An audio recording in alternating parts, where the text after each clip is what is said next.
दोस्तों नमस्कार, आपका हमारे YouTube चैनल में हार्दिक अभिनंदन, स्वागत, वेलकम। इस वीडियो में हम नई शिक्षा नीति यानी न्यू एजुकेशन पॉलिसी 2020 NEP पर चर्चा करते हैं। दोस्तों ये वीडियो आपके लिए बहुत महत्वपूर्ण होने वाली है, क्योंकि इस वीडियो में हम नई शिक्षा नीति की विस्तृत रूप से चर्चा करेंगे। वीडियो ज़रूर आपको लंबी लगेगी, बड़ी लगेगी, लेकिन आप हमारे साथ बने रहें, पूरी वीडियो देखें। NEP के बारे में विस्तृत रूप से इस वीडियो में दोस्तों हम चर्चा करने वाले हैं। दोस्तों वीडियो को ज़्यादा से ज़्यादा लाइक करें, चैनल को सब्सक्राइब करें, बेल आइकन को प्रेस करें। न्यू एजुकेशन पॉलिसी 2020, इसका उद्देश्य भारत के युवाओं को समावेशी और समान गुणवत्ता वाली शिक्षा सुनिश्चित करना NEP 2020 का उद्देश्य है।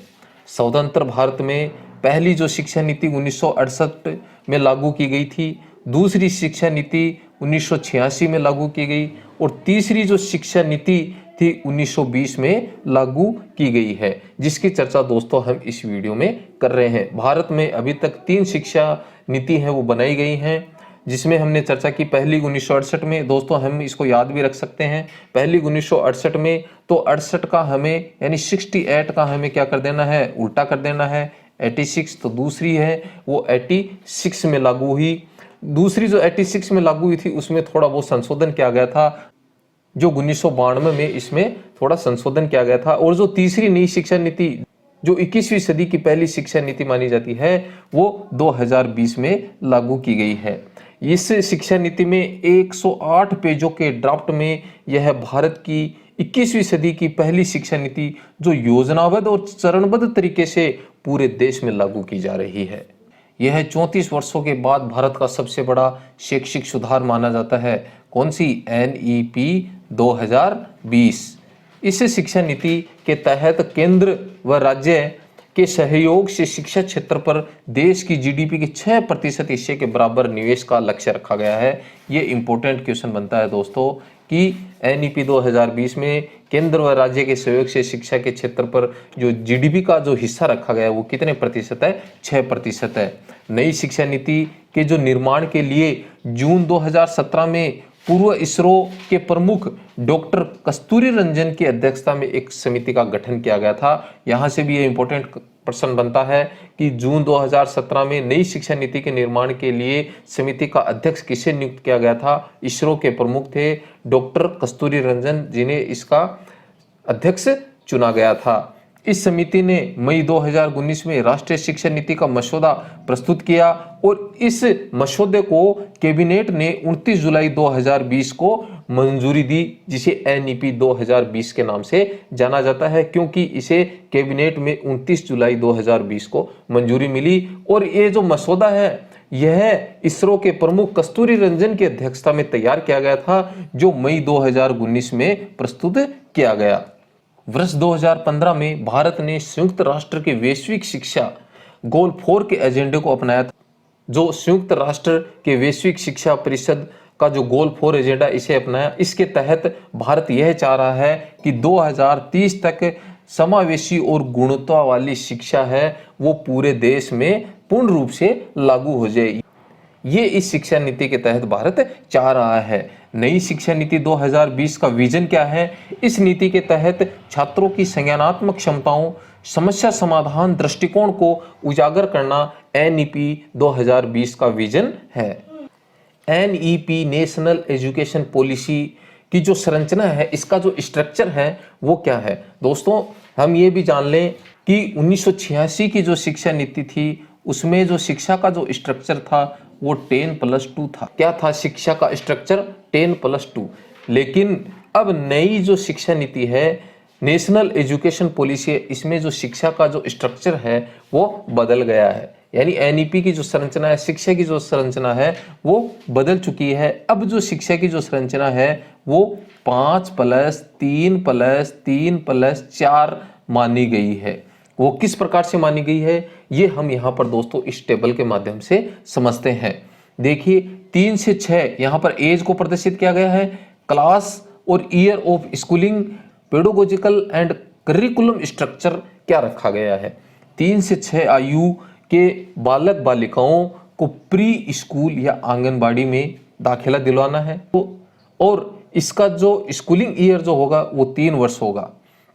अब हम यहाँ पर ये आपके मन में विचार आ रहा होगा दोस्तों कि यहाँ पर तो 5 की बात की गई है और इसमें ईयर ऑफ स्कूलिंग की चर्चा 3 की हुई है। देखिए आगे हम जानते हैं फाउंडेशनल कोर्स यहाँ पर बच्चों को करवाया जाएगा, लेकिन जैसे इसकी स्टेज 6 से 8 पर आएगी, इसमें क्लास 1 से 2 और यह 2 ईयर की स्कूलिंग होगी, इसमें भी फाउंडेशनल कोर्स करवाया जाएगा। इन दोनों को मिलाकर ये 5 वर्ष का जो है ये फाउंडेशनल कोर्स होगा, जिसमें बच्चा 3 से लेकर और 8 वर्ष तक की उम्र तक यानी 3 से 6 प्री स्कूल जो आंगनबाड़ी हैं वहाँ पर अध्ययन करेगा।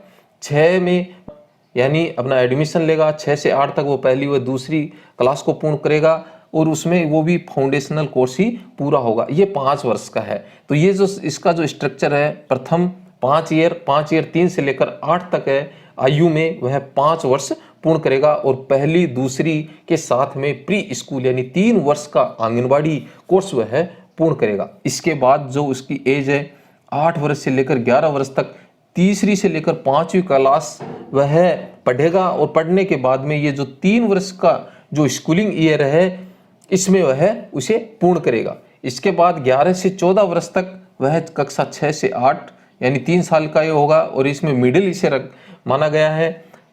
फिर 14 से 18 वर्ष तक 9 से 12वीं क्लास तक और 4 वर्ष का ये स्कूलिंग ईयर है और सेकेंडरी स्तर का इसे माना गया। इस स्ट्रक्चर के अनुसार NEP 2020 में जो संरचना है 5+3+3+4, ये दोस्तों हमें ध्यान रखना है, बार बार एग्जाम्स में पूछा जा रहा है कि नई शिक्षा नीति के तहत एजुकेशन का स्ट्रक्चर, एजुकेशन की जो संरचना है वो नई शिक्षा नीति में क्या मानी गई है। इस वीडियो में इस स्लाइड के माध्यम से आपको पूरा समझा दिया गया है कि किस तरीके से बच्चा 5 में 3 से लेकर 8 वर्ष तक वह होगा, 3 प्री स्कूल होंगी, आंगनबाड़ी में वह अध्ययन करेगा, पहली और दूसरी कक्षा वह उत्तीर्ण कर लेगा। फिर 3 से 5 यानी 3 वर्ष में यहाँ पर वह 8 से 11 वर्ष की एज में होगा, क्लास उसकी 3 से 5 होंगी, 11 से 14 उसकी एज होगी तो कक्षा 6 से 8 वह अध्ययन कर लेगा, उत्तीर्ण कर लेगा। 14 से 18 वर्ष तक वह 9 से 12वीं क्लास उत्तीर्ण करेगा, 4 वर्ष का स्कूलिंग ईयर उसका होगा। यानी इस जो शिक्षा नीति में 3 वर्ष से लेकर और 18 वर्ष तक के बालक को इसमें इंक्लूड किया गया है, शामिल किया गया है नई शिक्षा नीति के तहत। नई एजुकेशन पॉलिसी में नया जो स्ट्रक्चर है 5+3+3+4 में प्रारंभिक बचपन देखभाल और शिक्षा का एक मजबूत आधार early childhood care and education ECCE में 3 साल की उम्र को शामिल किया गया है और 3 से लेकर 18 वर्ष तक नई शिक्षा नीति में एजुकेशन का स्ट्रक्चर रखा गया है। नई पाठ्यचर्या और शैक्षिक जो संरचना है वो नई शिक्षा नीति में क्या है। प्रारंभिक शिक्षा पर जोर देने के साथ NCERT बचपन की देखभाल और शिक्षा के लिए एक राष्ट्रीय पाठ्यचर्या और शैक्षणिक ढांचा विकसित करेगा, जिसे NCPFECCE के नाम से जाना जाएगा। इस पाठ्यचर्या और शैक्षणिक ढांचे में 8 वर्ष तक के बच्चों को शामिल किया जाएगा, यानी 3 से लेकर 8 वर्ष तक के जो बच्चे हैं उनका जो शैक्षिक स्तर पाठ्यचर्या है वो क्या है, इसमें इसको शामिल किया गया है। शिक्षकों और आंगनबाड़ी कार्यकर्ताओं को ECCE शिक्षा शास्त्र एवं पाठ्यक्रम के अनुसार प्रशिक्षित किया जाएगा। MHRD के नाम में परिवर्तन, नई शिक्षा नीति में यह भी लागू किया गया है कि MHRD का अब नया नाम क्या होगा। कैबिनेट द्वारा मानव संसाधन विकास मंत्रालय ministry of human resource development का जो नाम बदलकर शिक्षा मंत्रालय यानी एजुकेशन मिनिस्ट्री करने की मंजूरी दे दी गई है। यहाँ पर ये इंपॉर्टेंट क्वेश्चन बनता है कि MHRD का नया नाम नई शिक्षा नीति के तहत क्या होगा, एजुकेशन मिनिस्ट्री यानी शिक्षा मंत्रालय। NEP 2020 के तहत MHRD का नाम बदलकर शिक्षा मंत्रालय करने का भी एक उद्देश्य है, जिसका उद्देश्य है शिक्षा और सीखने पुनः अधिक ध्यान यानी एजुकेशन एंड लर्निंग, यह उद्देश्य MHRD का नाम बदलने का है। एनईपी में एमएचआरडी द्वारा बुनियादी साक्षरता और संख्या ज्ञान पर एक राष्ट्रीय mission, national mission of foundational literacy and numeracy की स्थापना की मांग भी की गई है। राज्य सरकारों द्वारा वर्ष 2025 तक प्राथमिक विद्यालयों में कक्षा 3 तक के सभी बच्चों में बुनियादी साक्षरता और संख्या ज्ञान प्राप्त करने हेतु इस मिशन के क्रियान्वयन की योजना तैयार की जाएगी। भाषाई विविधता को बढ़ावा और संरक्षण। एनईपी 2020 में कक्षा 5 तक की शिक्षा में मातृभाषा, स्थानीय या क्षेत्रीय भाषा को अध्यापन के माध्यम पर बल दिया गया है। यानी इसमें यह इस बात पर बहुत जोर दिया गया है कि कक्षा 5 तक बच्चे को मातृभाषा या उसकी जो स्थानीय मदर टंग या उसकी जो क्षेत्रीय भाषा है उसमें बच्चे को अध्यापन कार्य करवाना है। साथ ही इस नीति में मातृभाषा को कक्षा 8 और आगे की शिक्षा के लिए प्राथमिकता देने का सुझाव भी दिया गया है। बंधिर छात्रों के लिए राष्ट्रीय और राज्य स्तर पर पाठ्यक्रम सामग्री विकसित की जाएगी तथा भारतीय संकेत भाषा को पूरे देश में मानकीकृत किया जाएगा। ये एनईपी में भाषाई विविधता को बढ़ावा देने के लिए ये नियम लागू किए गए हैं। पाठ्यक्रम और मूल्यांकन से जुड़े सुझाव। कक्षा 6 से ही शैक्षिक पाठ्यक्रम में व्यावसायिक शिक्षा को शामिल कर दिया जाएगा। यानी कक्षा 6 से ही व्यावसायिक जो शिक्षा है उसे विद्यालय स्तर पर लागू कर दिया जाएगा। इसमें इंटर्नशिप की व्यवस्था भी लागू की गई है।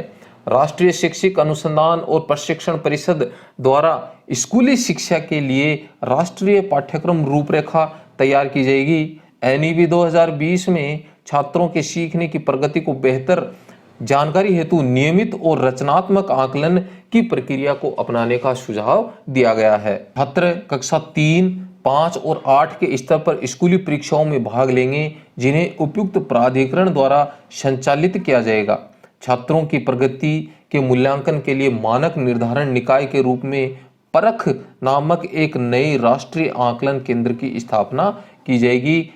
छात्रों की प्रगति के मूल्यांकन तथा छात्रों को अपने भविष्य से जुड़े निर्णय लेने की सहायता प्रदान करने के लिए कृत्रिम बुद्धिमत्ता आधारित एक सॉफ्टवेयर का प्रयोग भी किया जाएगा, जिसके तहत छात्र वो अपनी प्रगति का मूल्यांकन और उसके भविष्य से जुड़े हुए निर्णय ले सकता है। शिक्षण प्रणाली से जुड़े सुधार।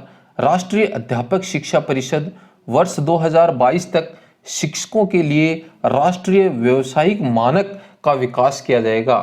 राष्ट्रीय अध्यापक शिक्षा परिषद द्वारा एनसीईआरटी के परामर्श के आधार पर अध्यापक शिक्षा हेतु राष्ट्रीय पाठ्यचर्या की रूपरेखा का विकास किया जाएगा। वर्ष 2030 तक अध्यापन के लिए न्यूनतम डिग्री 4 वर्षीय एकीकृत बीएड का होना अनिवार्य किया गया है। यानी ये लक्ष्य रखा गया है कि 2030 तक जो अध्यापन करवाने वाले हैं अध्यापक हैं उनकी जो न्यूनतम जो योग्यता डिग्री है वह 4 वर्ष की एकीकृत बीएड के नाम से जानी जाएगी। उच्च शिक्षा के लिए एनईपी 2020 में क्या सुझाव रखे गए हैं? एनईपी 2020 के तहत उच्च शिक्षण संस्थानों में सकल नामांकन अनुपात को 26.3% वर्ष 2018 से बढ़ाकर 50% करने का लक्ष्य एनईपी 2020 में रखा गया है। नई एनईपी के तहत 3 या 4 वर्ष के स्नातक कार्यक्रम में छात्र कई स्तरों पर पाठ्यक्रम को छोड़ सकेंगे और उन्हें उसी के अनुरूप डिग्री या प्रमाण पत्र प्रदान किया जाएगा। दोस्तों यहाँ पर हम देखते हैं कि कई जो छात्र हैं वो first year, second year, third year करके छोड़ देते हैं, यानी विश्वविद्यालय शिक्षा छोड़ देते हैं। अब इस नई शिक्षा नीति में यह सुझाव दिया गया है कि अगर कोई छात्र 1 वर्ष के बाद छोड़ देता है तो उसे जो डिग्री दी जाएगी उसे सर्टिफिकेट के नाम से जाना जाएगा। 2 वर्ष के बाद अगर छोड़ता है तो उसे एडवांस डिप्लोमा, 3 वर्ष के बाद उसे स्नातक डिग्री और 4 वर्षों के बाद जो उसे डिग्री प्राप्त होगी, जो उसे सर्टिफिकेट मिलेगा, उसे शोध के नाम से जाना जाएगा, यानी शोध के साथ स्नातक के नाम से जाना जाएगा। ये प्रावधान इस एनईपी 2020 में नई शिक्षा नीति में रखा गया है। विभिन्न उच्च शिक्षण संस्थानों से प्राप्त अंकों या क्रेडिट को डिजिटल रूप से सुरक्षित रखने के लिए एकेडमिक बैंक ऑफ क्रेडिट दिया जाएगा, जिससे अलग अलग संस्थानों में छात्रों के प्रदर्शन के आधार पर उन्हें डिग्री प्रदान की जा सके। यह प्रावधान भी इसमें किया गया है। नई शिक्षा नीति के तहत एमफिल जो कोर्स है वो समाप्त कर दिया गया है। अब भविष्य में इस शिक्षा नीति के बाद एमफिल कोर्स है वो नहीं होगा। भारत उच्च शिक्षा आयोग चिकित्सा एवं कानूनी शिक्षा को छोड़कर पूरे उच्च शिक्षा क्षेत्र के लिए एक एकल निकाय के रूप में भारत उच्च शिक्षा आयोग का गठन किया गया है। यानी चिकित्सा और कानूनी शिक्षा है उसको छोड़ दिया गया है, उसे अलग रखा गया है और भारत उच्च शिक्षा आयोग पूरे देश में उच्च शिक्षा के लिए लागू कर दिया गया है, यानी इसका गठन कर दिया गया है। HECL यानी Higher Education Commission of India के कार्यों के प्रभावी और पारदर्शितापूर्ण निष्पादन के लिए 4 संस्थानों या निकायों का निर्धारण किया गया है। ये 4 संस्थान निकाय क्या काम करेंगे, कौन कौन से हैं? विनियमन हेतु राष्ट्रीय उच्चतर शिक्षा नियामकीय परिषद का गठन किया गया है। मानक निर्धारण सामान्य शिक्षा परिषद, वित्त पोषण के लिए उच्चतर शिक्षा अनुदान परिषद, प्रत्ययन राष्ट्रीय प्रत्ययन परिषद का गठन किया गया है। महाविद्यालयों की संबद्धता 15 वर्षों में समाप्त हो जाएगी और उन्हें क्रमिक स्वायत्तता प्रदान करने के लिए एक चरणबद्ध प्रणाली की स्थापना की जाएगी। देश में IIT और IIM के समक्ष वैश्विक मानकों के बहुविषयक शिक्षा एवं अनुसंधान विश्वविद्यालय की स्थापना की जाएगी। शिक्षा मूल्यांकन योजनाओं के निर्माण और प्रशासनिक क्षेत्र में तकनीकी के प्रयोग पर विचारों के स्वतंत्र आदान प्रदान हेतु राष्ट्रीय शैक्षिक प्रौद्योगिकी मंच नामक एक स्वायत्त निकाय की स्थापना की गई है। दोस्तों, इस वीडियो में यह प्रयास किया गया है कि NEP 2020 की विस्तृत जानकारी आपको इस वीडियो में मिले और इसके अलावा किसी प्रकार का जो प्रश्न है वो नहीं रहे, किसी प्रकार का डाउट नहीं रहे और एग्जाम में ये बार बार पूछे जा रहे हैं, पूछे जाती हैं, क्योंकि NEP वर्तमान समय में लागू ही है। इससे संबंधित प्रश्न है बार बार एग्जाम्स में आ रहे हैं। वीडियो जरूर आपको अच्छी लग रही होगी। प्लीज वीडियो को लाइक कर दो, चैनल को सब्सक्राइब कर दो और बेल आइकन को प्रेस कर दो ताकि हमें भी एक मोटिवेशन मिल जाए। नई शिक्षा नीति का उद्देश्य समाज के सभी वर्गों के छात्रों को उच्च गुणवत्ता वाली सार्वभौमिक शिक्षा प्रदान करना है। इस प्रकार 2040 तक भारतीय शिक्षा प्रणाली को बदलने का लक्ष्य इस नई शिक्षा नीति के तहत रखा गया है।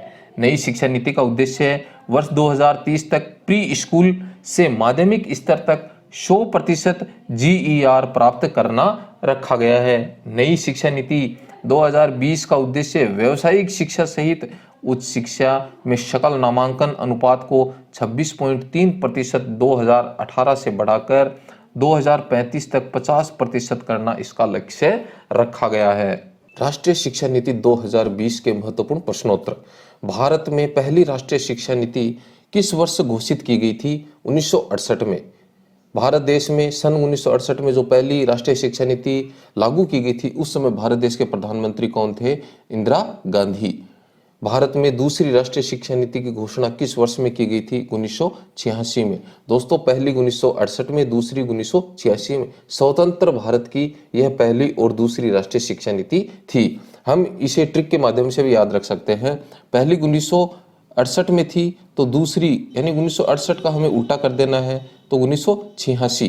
तो या 1986 को याद रखें चाहे 1968 को याद रखें, दोनों का हमें उल्टा कर देना है तो पहली और दूसरी हो जाएगी। अब बात करते हैं तीसरी राष्ट्रीय शिक्षा नीति। भारत में नई शिक्षा नीति 2020 की घोषणा कितने वर्षों के बाद की गई है? 34 वर्षों के बाद। राष्ट्रीय शिक्षा नीति 2020 को कब मंजूरी मिली थी? NEP 2020 यानी राष्ट्रीय शिक्षा नीति को केंद्रीय मंत्रिमंडल ने 29 जुलाई 2020 को मंजूरी दी और इस नीति में, इस ड्राफ्ट में 108 पेज थे और यह स्वतंत्र भारत की तीसरी राष्ट्रीय शिक्षा नीति है और भारत की 21वीं सदी की यह पहली शिक्षा नीति है जो योजनाबद्ध और चरणबद्ध तरीके से पूरे देश में लागू की जा रही है। नई शिक्षा नीति 2020 का एजेंडा क्या है? राष्ट्रीय शिक्षा नीति की पहुंच, इक्विटी, गुणवत्ता, वहनीयता और जवाबदेही से मूलभूत स्तंभों पर बनी है। यह नीति सतत विकास के लिए 2030 एजेंडा से जुड़ी हुई है।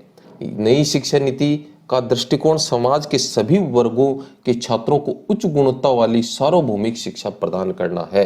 इस नीति का लक्ष्य 2040 तक भारतीय शिक्षा प्रणाली को बदलना है। ये भारतीय जो राष्ट्रीय शिक्षा नीति है 2020 उसका एजेंडा है। स्कूल पाठ्यक्रम 10+2 के स्थान पर अब कौन सा पैटर्न नई शिक्षा नीति के तहत लागू होगा? तो इसके तहत 5+3+3+4 पैटर्न है वो अब नई शिक्षा नीति 2020 के अकॉर्डिंग लागू हो गई। नई शिक्षा नीति में 5+3+3+4 जो एजुकेशन स्ट्रक्चर है वो क्या है? नया शैक्षणिक स्ट्रक्चर 5+3+3+4 जो स्कूली शिक्षा में 10+2 का जो पुराना शैक्षणिक स्ट्रक्चर था उसकी जगह लेगा और इस स्ट्रक्चर में 3 से 18 वर्ष की आयु के बालक बालिकाओं को शामिल किया जाएगा। नई शिक्षा नीति में व्यावसायिक शिक्षा का क्या दृष्टिकोण है? व्यावसायिक शिक्षा स्कूल में छठी कक्षा से शुरू होगी और इसमें इंटर्नशिप भी शामिल होगी, यानी छठी क्लास से ही स्कूली शिक्षा में व्यावसायिक शिक्षा को शामिल कर दिया गया है राष्ट्रीय शिक्षा नीति 2020 के तहत। नई शिक्षा नीति 2020 को किस बिल के अंतर्गत पूरे देश में लागू किया गया था? NHEB यानी नेशनल हायर एजुकेशन बिल। नई शिक्षा नीति 2020 के मसौदा समिति के अध्यक्ष कौन थे? नई शिक्षा नीति के निर्माण के लिए जून 2017 में पूर्व इसरो प्रमुख डॉक्टर कृष्णास्वामी कस्तूरी रंजन की अध्यक्षता में यह समिति गठित की गई थी और इसका मसौदा तैयार करने का जिम्मा है वो डॉक्टर कृष्णास्वामी कस्तूरी रंजन को सौंपा गया। नई शिक्षा नीति 2020 को किस शिक्षा नीति की जगह पर लागू किया गया है? राष्ट्रीय शिक्षा नीति 1986 जो दूसरी थी उसकी जगह नई शिक्षा नीति 2020 को लागू किया गया है। राष्ट्रीय शिक्षा नीति 2020 के अंदर कितनी आयु वर्ग तक के बच्चों को शिक्षा के अधिकार कानून 2009 के अंदर रखा गया है? 3 वर्ष से लेकर 18 वर्ष तक की आयु वर्ग के बालक बालिकाओं को शिक्षा के अधिकार कानून 2009 के अंदर राष्ट्रीय शिक्षा नीति 2020 के अकॉर्डिंग रखा गया है। नई शिक्षा नीति 2020 में कौन सी भाषा को कक्षा 5 तक खत्म कर दिया गया है? अंग्रेजी भाषा को 5वीं क्लास तक नई शिक्षा नीति 2020 के अकॉर्डिंग समाप्त कर दिया गया है, यानी अध्यापन कार्य है वो इसके अकॉर्डिंग इस नई शिक्षा नीति के तहत इंग्लिश भाषा में नहीं करवाया जाएगा। नई शिक्षा नीति 2020 के अनुसार 5वीं कक्षा तक की शिक्षा किस भाषा में होगी? इसके तहत मातृभाषा, स्थानीय भाषा या क्षेत्रीय भाषा में 5वीं तक की जो शिक्षा है, अध्यापन कार्य है वो नई शिक्षा नीति के तहत होगा। किस वर्ष तक स्कूली शिक्षा में 100% GER ग्रोथ इनरोलमेंट रेशियो के साथ माध्यमिक स्तर तक एजुकेशन फॉर ऑल का लक्ष्य रखा गया है? वर्ष 2030 तक यह लक्ष्य रखा गया है। नई शिक्षा नीति 2020 के अनुसार शिक्षा पर सकल घरेलू उत्पाद GDP का कितने प्रतिशत खर्च किया जाएगा? 6% GDP का खर्च करने का अनुमान है। मेडिकल और लो एजुकेशन को छोड़कर समस्त उच्च शिक्षा के लिए एकल निकाय के रूप में किस आयोग का गठन किया गया है? HECI यानी Higher Education Commission of India का गठन किया गया है जो मेडिकल और लो एजुकेशन पर लागू नहीं होगा। नई राष्ट्रीय शिक्षा नीति 2020 का लक्ष्य किस वर्ष तक 3 से 18 आयु वर्ग के प्रत्येक बच्चों को गुणवत्तापूर्ण व समावेशी शिक्षा प्रदान करना है? वर्ष 2030 तक यह लक्ष्य रखा गया है कि 3 वर्ष से लेकर 18 वर्ष तक के प्रत्येक बच्चे को गुणवत्तापूर्ण और समावेशी शिक्षा प्रदान करना है। नई शिक्षा नीति 2020 के अनुसार वोकेशन कोर्स किस कक्षा से शुरू किए जाएंगे? कक्षा 6 से ही वोकेशन जो कोर्स है नई शिक्षा नीति के तहत शुरू कर दिए जाएंगे। दोस्तों वीडियो जरूर आपको अच्छी लग रही होगी, प्लीज़ वीडियो को लाइक करें, शेयर करें, चैनल को सब्सक्राइब करें और बेल आइकन को प्रेस करें ताकि इस प्रकार की जो वीडियो वो आपको मिलती रहेंगी और आप हमारे यूट्यूब परिवार के सदस्य बन जाएंगे, हमें भी एक मोटिवेशन मिल जाएगा। देश में शोध और अनुसंधान को बढ़ावा देने के लिए किस संगठन की स्थापना की जाएगी? नेशनल रिसर्च फाउंडेशन की स्थापना देश में शोध और अनुसंधान को बढ़ावा देने के लिए की जाएगी। किसे बढ़ावा देने के लिए एक राष्ट्रीय शैक्षणिक टेक्नोलॉजी फोरम NETF बनाया जा रहा है जिसके लिए वर्चुअल लैब विकसित की जा रही है ई पाठ्यक्रम के तहत। नई शिक्षा नीति 2020 में किस वर्ष तक नेशनल मिशन के माध्यम से foundation learning and numerics skill को बनाए रखने का लक्ष्य रखा गया है? 2025 तक।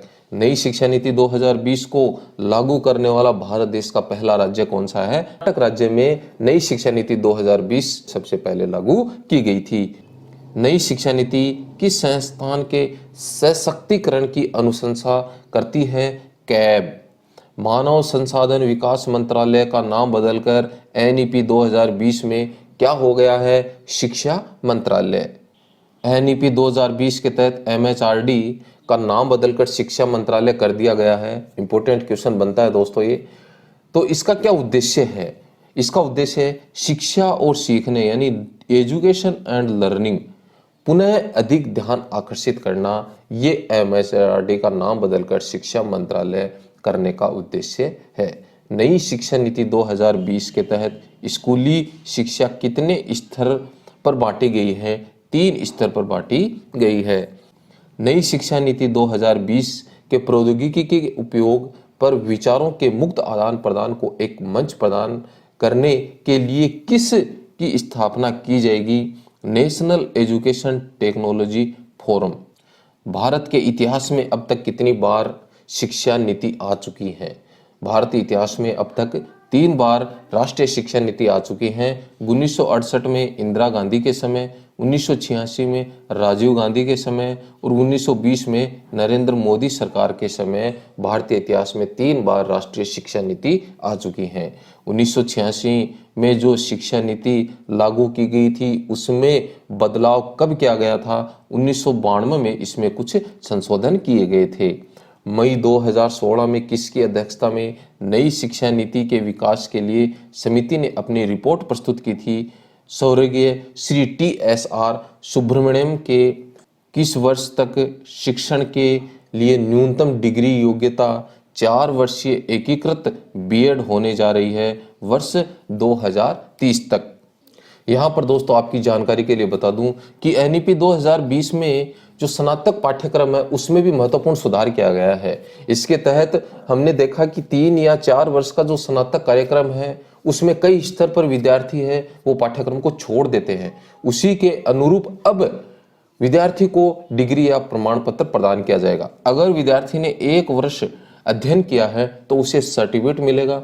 अगर विद्यार्थी ने 2 वर्ष अध्ययन किया और उसके बाद में शिक्षा पाठ्यक्रम छोड़ दी है तो उसे एडवांस डिप्लोमा के नाम से सर्टिफिकेट या डिग्री प्रदान किया जाएगा। अगर 3 वर्ष के बाद वह एजुकेशन छोड़ता है तो उसे स्नातक की डिग्री दी जाएगी। अगर 4 वर्ष वह पूर्ण करता है तो उसे शोध के साथ स्नातक डिग्री या प्रमाण पत्र प्रदान किया जाएगा। यह है प्रावधान इस एनईपी 2020 के अंतर्गत रखा गया है। नई शिक्षा नीति 2020 का उद्देश्य क्या है? भारत के युवाओं को समावेशी और समान गुणवत्ता वाली शिक्षा सुनिश्चित करना नई शिक्षा नीति या राष्ट्रीय शिक्षा नीति 2020 का उद्देश्य है। नई शिक्षा नीति 2020 का विजन क्या है? इस नीति से छात्रों की संज्ञानात्मक क्षमताओं, समस्या समाधान दृष्टिकोण को उजागर करने का प्रयास नई शिक्षा नीति 2020 का विजन है। नई शिक्षा नीति में एजुकेशन स्ट्रक्चर 5+3+3+4 पाठ्यक्रम संरचना कितने वर्ष की आयु के छात्रों को कवर करेगी? यह पाठ्यक्रम संरचना 5+3+3+4, 5 में यहाँ पर 3 से 8 वर्ष तक के बच्चे, 3 में यहाँ पर 8 से 11 वर्ष तक के बच्चे, 3 में यहाँ 11 से 14 वर्ष तक के बच्चे और 4 में लास्ट में 14 से 18 वर्ष तक के बच्चों को इसमें शामिल किया गया है। दोस्तों वीडियो आपको जरूर अच्छी लगी होगी। प्लीज़ वीडियो को लाइक करें, चैनल को सब्सक्राइब करें, बेल आइकन को प्रेस करें ताकि आप हमारे YouTube परिवार के सदस्य बन जाएं और हमें एक मोटिवेशन मिल जाए।